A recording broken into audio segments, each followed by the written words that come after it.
तर आज महाराष्ट्राच्या अनेक विधानसभांमध्ये दिग्गजांचा पराभव झालेला आहे। त्या संदर्भातल्या बातम्या पाहूया। काँग्रेसमध्ये अनेक दिग्गज नेत्यांचा पराभव। पृथ्वीराज चव्हाण, बाळासाहेब थोरात, माणिकराव ठाकरे, यशोमती ठाकूर, धीरज देशमुख यांना मतदारांचा धक्का। शरद पवार गटाच्या 2 माजी मंत्र्यांचा दारुण पराभव। राजेश टोपे, प्राजक्त तनपुरे यांच्यासह रोहिणी खडसे आणि राणी लंके या उमेदवारांचा पराभव।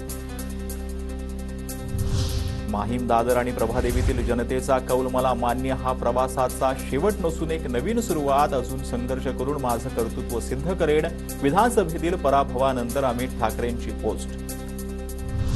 अविश्वसनीय, तुर्तास एवढंच राज ठाकरेंचं ट्विट। महाराष्ट्र विधानसभेच्या निकालावरती राज ठाकरेंनी केलं ट्विट। हा निकाल अनाकलनीय आहे, काही बोलण्यासारखं नाही। पराभव झाल्यावर कोणाचेही फोन येत नसतात। हितेंद्र ठाकूरांची प्रतिक्रिया। कराड दक्षिण मतदारसंघात काँग्रेसला धक्का। पृथ्वीराज चव्हाणांचा पराभव तर भाजपच्या अतुल भोसलेंनी बाजी मारली।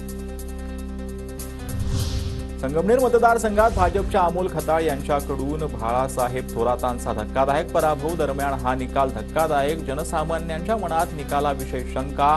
पराभवानंतर बाळासाहेब थोरातांची पहिली प्रतिक्रिया।